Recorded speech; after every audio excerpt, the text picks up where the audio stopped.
네, 여러분 안녕하세요. 네, 이제 등교 계약은 하긴 했는데 관련해서 간단하게 학습 내용을 좀 정리하려고 선생님 다시 영상을 촬영하려고 합니다. 우선은 지금 온라인 학습지 통해서 주제 1번하고 2번 정보통신사회하고 평화적 갈등 해결에 대한 내용을 이야기를 했었죠.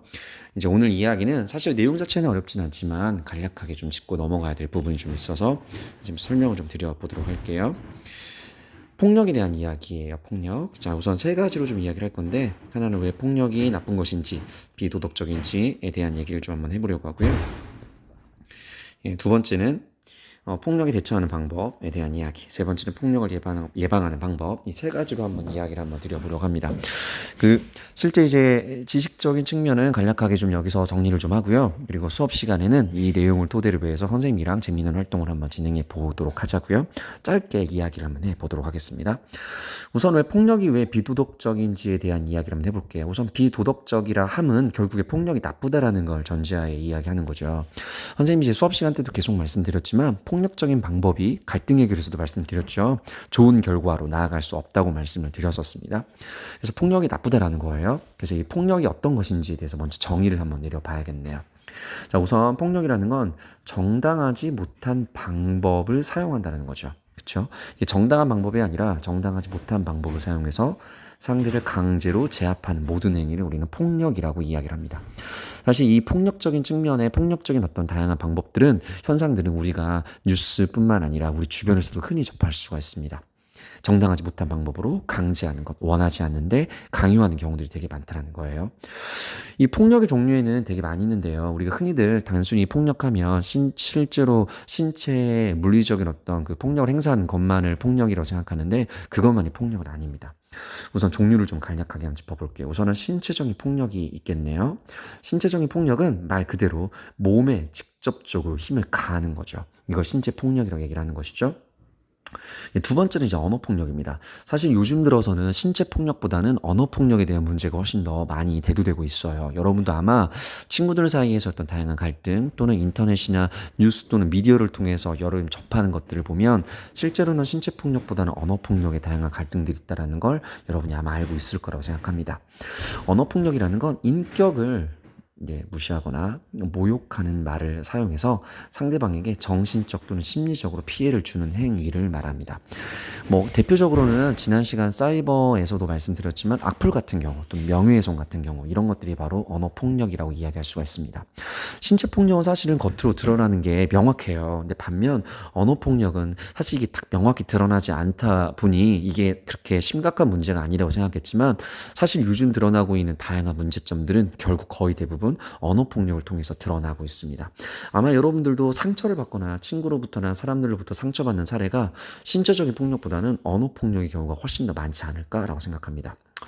세 번째로는 따돌림이라는 게 있어요. 아마 경험을 한 친구들 있을 것 같고 또는 지금 경험하고 있다면 정말 마음이 아픈데 이런 따돌림이라는 게 결국에 함께 어울리지 못하고 일부러 그 사람을 내치는 거잖아요. 다른 친구와의 어울리지 못하도록 일부러 막고 괴롭히는 행위 이런 것들을 따돌림이라고 합니다. 금품갈취는 돈을 강제로 빼앗는 행동을 말하는 겁니다. 또는 빼앗기도 하지만 어떤 친구들한테 돈을 걷어오라고 가지고 오라고 시키는 행위들도 금품갈취라고 이야기를 하는 거죠.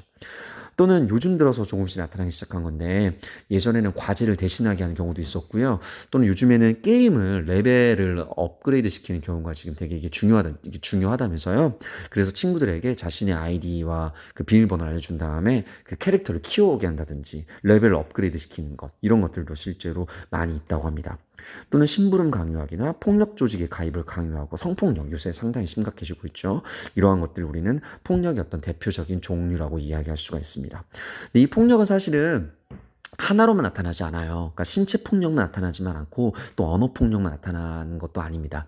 언어 폭력과 성폭력이 같이 나타나기도 하고 금품갈취와 과제나 게임 대신하기, 심부름 강요하는 것들이 함께 이런 것들이 동시다발적으로 일어나는 경우들이 사실 되게 많이 있습니다. 근데 이것들이 왜 나쁜지는 사실 여러분들도 충분히 알 거라고 생각해요.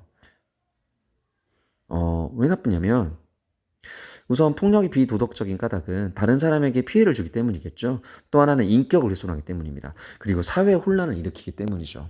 요즘 들어서 다양한 이슈들이 뉴스를 통해서 많이 접하고 있죠. 근데 보면 알겠지만 이러한 것들이 단순하게 이제는 개인적인 문제만으로 끝나진 않습니다. 다양한 사람들과의 갈등들도 이게 사회적 문제로도 이게 확대되고 있다 보니 이 폭력을 사실 가만둘 수는 없는 것이죠.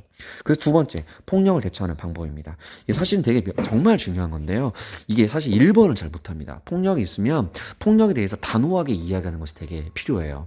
여기 나와 있는 내용들이 되게 교과서적이고 과연 이걸 가지고 폭력의 문제를 해결할 수 있을까라고 생각하는 친구들도 많겠지만 정말 기본적인 방법이지만 이 방법을 통해서 폭력 예방뿐만 아니라 폭력적인 방법들을 대처할 수 있다고 생각합니다. 그래서 첫 번째로 무엇이 필요하냐면 자신의 의사를 명확하게 표현해야 합니다.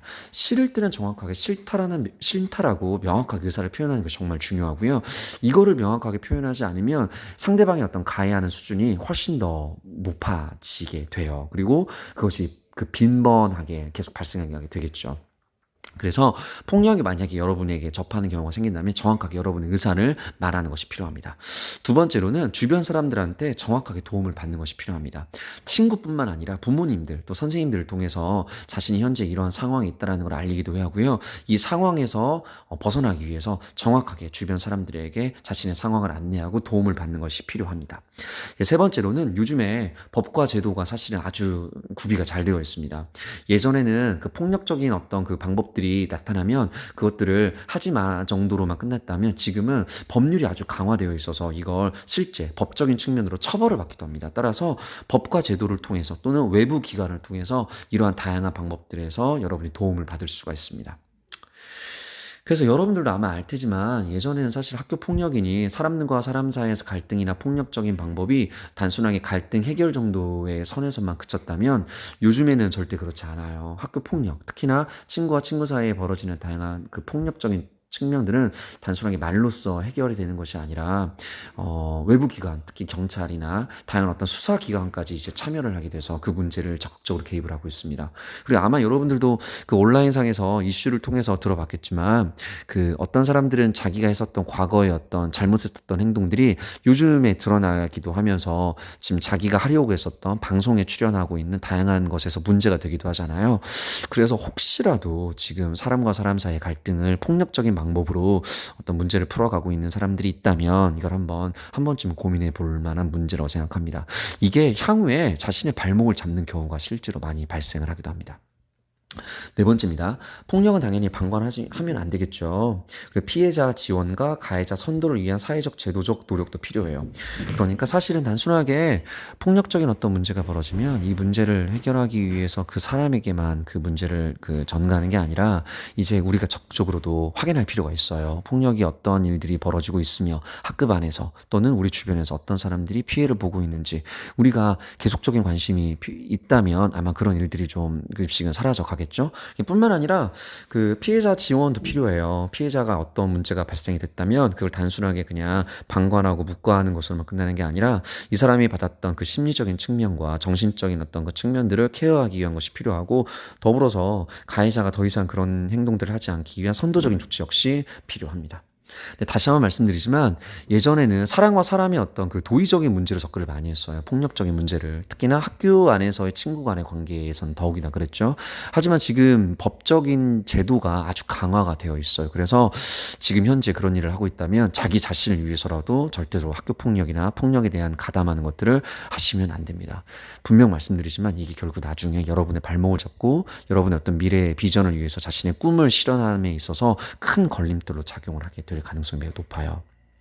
자, 폭력을 예방하는 방법입니다. 우선은 개인적인 차원과 사회적인 차원으로 좀 얘기를 한번 해볼 건데요.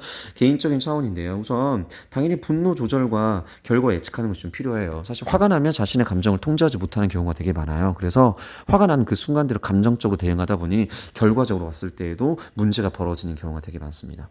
그리고 우리 주변에서 폭력적인 사안들이 있는지에 대해서 민감하게 봐는 것도 필요해요. 아, 이러한 사안이 폭력적인 행동이 될 수가 있겠구나. 이런 것들을 우리가 주변에서 벌어지는 다양한 사건에 대해서도 관심을 갖는 것이 좀 필요하겠죠.